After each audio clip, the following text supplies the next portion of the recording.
Hello students, अब तक हमने रिफ्रैक्टिव इंडेक्स के बारे में पढ़ लिया, स्नेल्स लॉ वगैरह देख लिया प्रीवियस लेक्चर में। अब हम इस लेक्चर में आपसे बात करेंगे फैक्टर्स अफेक्टिंग रिफ्रैक्टिव इंडेक्स। इसको पढ़ने से पहले थोड़ा सा हम लोग प्रीवियस जो हमने पिछला लेक्चर देखा था उसमें मैंने आपको बताया था कि refractive index of a medium, जिसको आप लोग म्यू जी या फिर एन जी ऐसे लिखते थे, और वहां पे आपने देखा था ये क्या था, it is the ratio of speed of light in air to the speed of light in glass. तो यहाँ पे आपने ये देख लिया था कि refractive index of a medium, glass medium ने लिख करके हम यहाँ पे केवल सिंपल में अभी मीडियम लिख रहे हैं। तो इसका मतलब है कि speed of light in air और vacuum to the speed of light in a medium. तो अगर यहां पे किसके रिस्पेक्ट में है ये नहीं लिखा है तो आप समझ लेना कि ये किसके रिस्पेक्ट में है, एयर के रिस्पेक्ट में। तो ये चीजें आपको पहले से ही मैंने बता दिया है, मैंने ऑलरेडी आपको ये चीज समझा दिया था कि refractive index of a medium mu M या फिर N M, refractive index of a medium with respect to air या फिर refractive index of a medium is defined as the ratio of speed of light in air to the speed of light in a medium। इसका मतलब ये है कि भाई refractive index हमें क्या बताता है। तो रिफ्रैक्टिव इंडेक्स हमें बताता है भाई किसी मीडियम में लाइट की स्पीड कैसी है। तो आपने ऑप्टिकली रेयर मीडियम और ऑप्टिकली डेंसर मीडियम को भी समझ लिया था। आपको प्रीवियस लेक्चर्स में मैं ऑलरेडी बता चुका हूँ ऑप्टिकली रेयर मीडियम का मतलब क्या है, ऐसा मीडियम जिसमें लाइट की स्पीड ज़्यादा हो, यानी कि जब रेयर है तो लाइट को जो है कोई पंगा नहीं है, सीधे पास हो जाएगी बिना कोई झंझट के। लेकिन अगर वो डेंसर मीडियम है तो भाई उसमें बहुत सारे एटम या मॉलिक्यूल होंगे, तो लाइट को पास करने में थोड़ा सा एफर्ट लगाना होगा। तो इसका मतलब है कि ऑप्टिकली रेयर मीडियम का मतलब हो गया a medium in which the speed of light is more is called optically rare medium.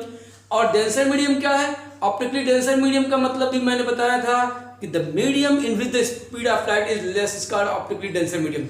तो रेयर मीडियम है तो स्पीड की लाइट ज्यादा होगी, डेंसर मीडियम है तो स्पीड की लाइट कम होगी। तो रिफ्रैक्टिव इंडेक्स हम निकालते क्यों है, हमें यह पता लगाना है कि लाइट की स्पीड मीडियम में कैसी है। तो इस फॉर्मूले से भी तुम समझ सकते हो कि यहां पे देखो refractive index speed of light in medium के इनवर्सली प्रोपोर्शनल है। Refractive index of a medium is inversely proportional to the speed of light in a medium, क्योंकि डिफरेंट मीडियम में लाइट की स्पीड डिफरेंट होती है और इसकी वजह से ही रिफ्रैक्शन होता है, ये मैंने ऑलरेडी बताया हुआ है। तो अगर किसी मीडियम में लाइट की स्पीड ज्यादा होगी तो उस मीडियम की रिफ्रैक्टिव इंडेक्स क्या होगी, कम होगी। अगर किसी मीडियम में लाइट की स्पीड कम होगी तो उस मीडियम की रिफ्रैक्टिव इंडेक्स क्या होगी, ज्यादा होगी। तो रिफ्रैक्टिव इंडेक्स ये बताता है कि लाइट की स्पीड मीडियम में कैसी है। सपोज कर लो मैं तुमसे कहूं रिफ्रैक्टिव इंडेक्स ऑफ ग्लास ये 1.5 है, तो इसका मतलब क्या है भाई, आपसे पूछ लिया व्हाट डज इट मीन, इसका क्या मतलब हुआ कि रिफ्रैक्टिव इंडेक्स ऑफ ग्लास 1.5।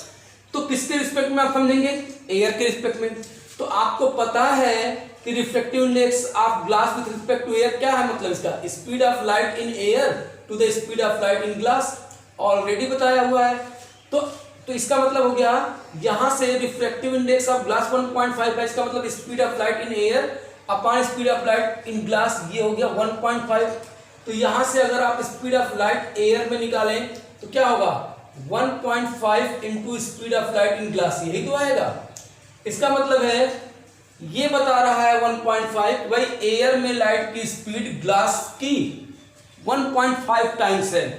इसको ऐसे ना समझ के आप दूसरे तरीके से समझ सकते हैं, रिफ्रैक्टिव इंडेक्स आप यहां से बात समझ में आ गई ना कि एयर में लाइट की स्पीड ग्लास की 1.5 गुनी है, 1.5 टाइम्स है।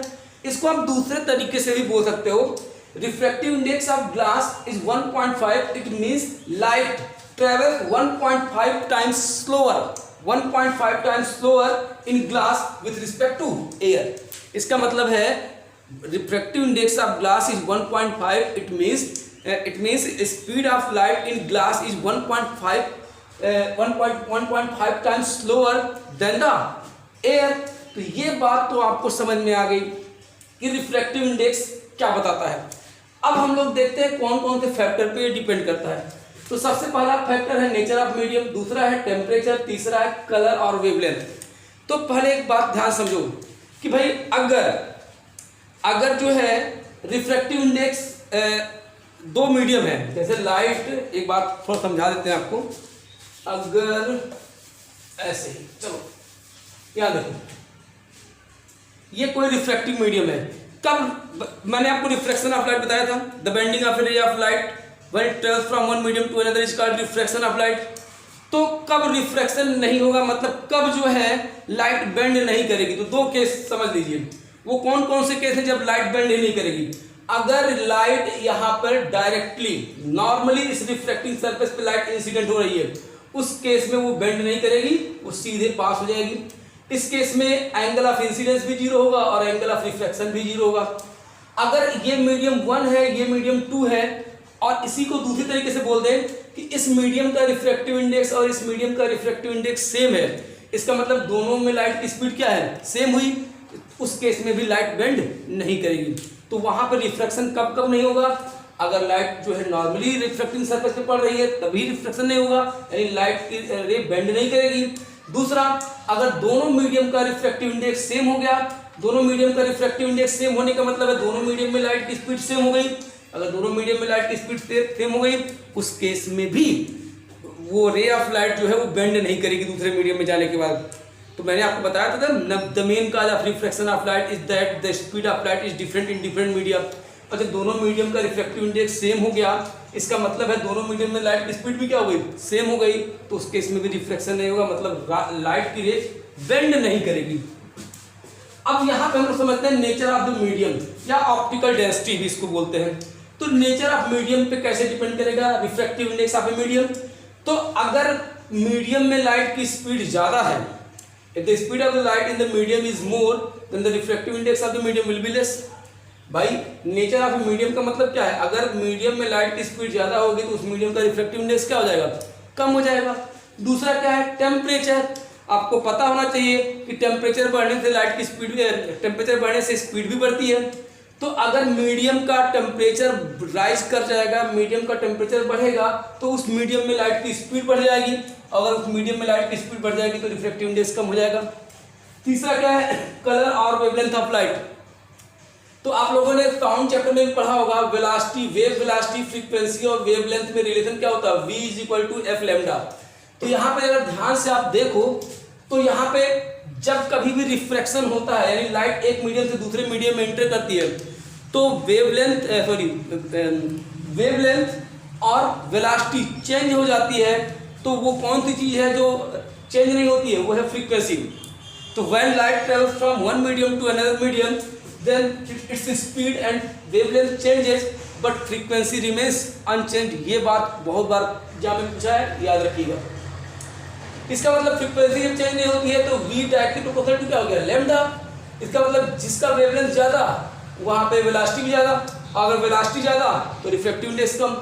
तो अगर वेवलेंथ ज्यादा होगा तो रिफ्रैक्टिव इंडेक्स क्या होगा, वेवलेंथ ज्यादा होगा तो उसका मतलब रिफ्रैक्टिव इंडेक्स क्या होगा, कम होगा। इसका मतलब समझ लेना कि रिफ्रैक्टिव इंडेक्स वेवलेंथ के इनवर्सली प्रोपोर्शनल है। वेवलेंथ ज्यादा तो रिफ्रैक्टिव इंडेक्स कम, वेवलेंथ कम तो रिफ्रैक्टिव इंडेक्स ज्यादा। ये बात समझ में आ गई। अब बाद में मैं आपको बताऊंगा भी refractive index for violet colour is more than the refractive index for red colour. इसकी बात हम बाद में करेंगे भी, जब हम प्रिज्म पे आएंगे तो वहां ये बातें भी होंगी। तो ये बात आपने समझ लिया, इस चीज को नोट कर लो। फिर हम लोग अगला टॉपिक अपना देखेंगे, refraction through glass slab. Okay, thank you.